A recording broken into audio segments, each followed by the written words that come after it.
सत साहिब गुरु तेरा ही आसरा। प्यारे ज्ञानी पुरुषों, आओ हम सब मिलकर प्रभु से प्रार्थना करें कि हे मालिक परमपिता परमात्मा पूरी दुनिया को शांति दो। तो प्यारे ज्ञानी पुरुषों, पिछली वीडियो में आपने सुना कि हमारे शरीर के ये दो भाग होते हैं, एक गले से ऊपर और एक नीचे। तो यहाँ वाले के बारे में बताया था कि यहाँ वाला ऊपर की ओर ले जाता है और यहाँ वाला नीचे की ओर ले जाता है।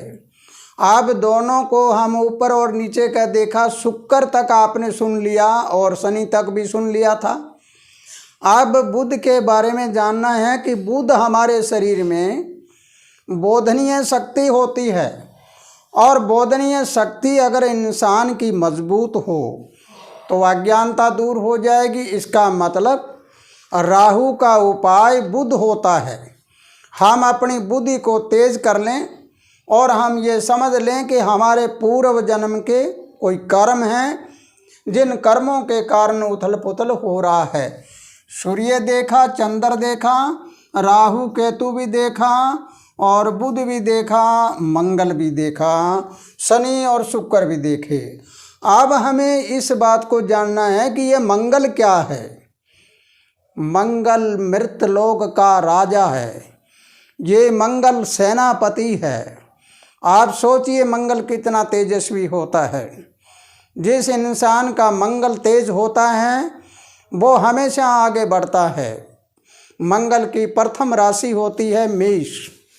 शायद आपने देखा होगा, सुना भी होगा कि मेंढा जो होता है, जैसे भेड़ का मेंढा कहते हैं जिसको, उसकी टक्कर इतनी मजबूत होती है कि अगर वो किसी झोटे के यानी सांड के टक्कर मार दे तो उसके सिर को भी खिंडा देता है, बखेर देता है। इतनी मजबूत टक्कर होती है। तो मेष राशि वाले होते हैं, उनका मंगल होता है, उनका स्वामी मंगल है और वो राजशाही होता है। जब वो टक्कर मारता किसी से डरता नहीं है। मेष राशि वाले हैं वो हमेशा अपने कदम आगे बढ़ाते हैं, कोई उनको रोके किसी की परवाह नहीं करते, क्योंकि उसको राज चलाना होता है। अगर सेनापति कमज़ोर हो जाए तो क्या होगा? सेना को सबको ले डूबेगा। इस प्रकार मंगल वाले कभी कमज़ोर नहीं होते। तो इसलिए हमें सोचना है मंगल का नंबर क्या है? 9 नंबर मंगल का होता है, 9वां स्थान है। तो इसलिए मेरे प्यारे ज्ञानी पुरुषों, अगर आपने इस बात को समझा है तो भाग नंबर 1 में पिछली वीडियो में आपने सुना था और देखा था कि शरीर में है वही ब्रह्मांड में है कैसे, और अंक है वो शुभ और अशुभ कैसे होते हैं, इसका रहस्य क्या है। अब आपको समझना होगा कि अगर किसी का सूर्य कमज़ोर हो तो फिर क्या होगा? आत्म बल कमज़ोर होगा। आत्म बल कमज़ोर होगा तो इंसान की सोच क्या होगी? वैसी होगी। इसलिए ये शुभ और अशुभ ये होता है इसका अंदर का सूर्य कमज़ोर होना। फिर है किसी का मंगल कमज़ोर हुआ, मंगल का मतलब मन कमज़ोर होगा तो क्या होगा? आप सोचें, अशुभ 2 नंबर अशुभ होगा तो मन विचलित रहेगा, डामाडोल रहेगा, भागा दौड़ में रहेगा, कोई फैसला नहीं ले पाएगा। और तीसरा है गुरु। किसी का गुरु यानी ज्ञान कमज़ोर होगा तो क्या होगा?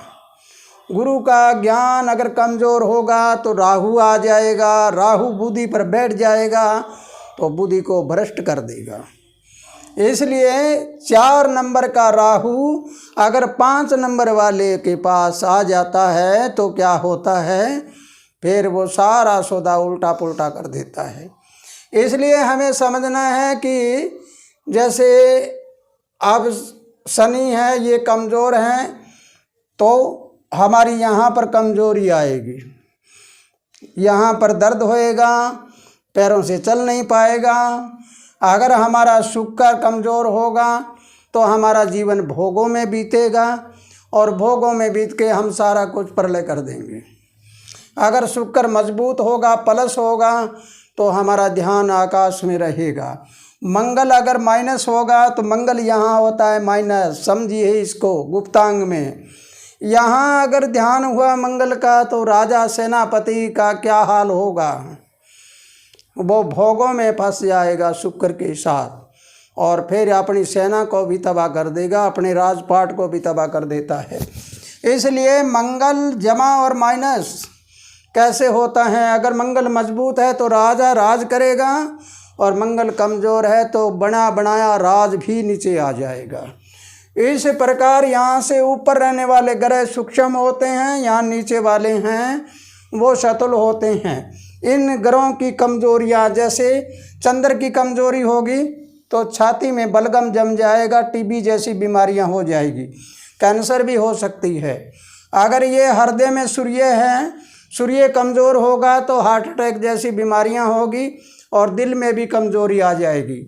ये बुध नाभि में बुध अगर कमज़ोर है तो फिर क्या होगा, पेट में गड़बड़ होगी, आंतों में होगी, अमाशय में, अग्नाशय में, यहाँ सब गड़बड़ होकर और पेट दर्द भी होगा और सब तरह से उथल पुथल कर देगा। ये सेंटर सरकार है इसकी।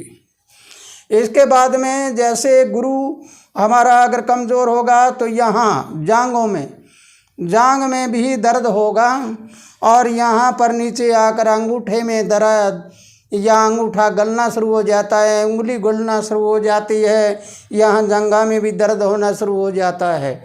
इस प्रकार जो शुभ और अशुभ अंक होते हैं ये आकाश वाले ग्रह का नहीं बल्कि हमारे शरीर वाले का होता है। तो हमें क्या करना चाहिए, पहले अपने शरीर की खोज करनी चाहिए, आकाश वाले के नहीं।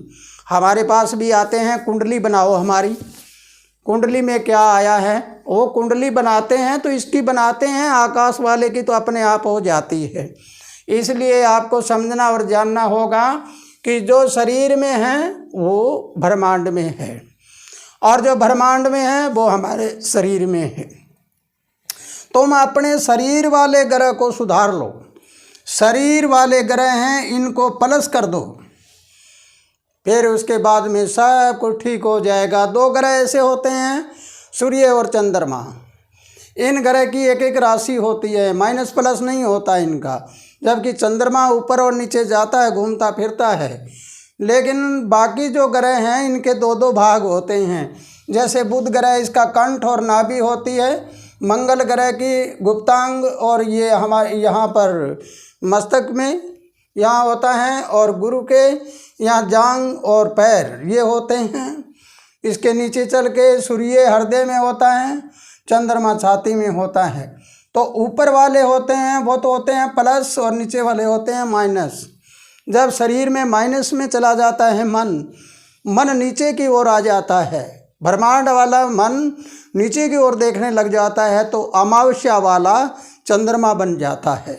फिर अमावस्या वाला हमारा मंगल है, हमारे शरीर में खून, फिर खून के रिश्ते वाले हैं उनमें लिप्त रहेगा और उनका ही दोष लगता रहेगा, उससे कहते हैं पित्तर करज।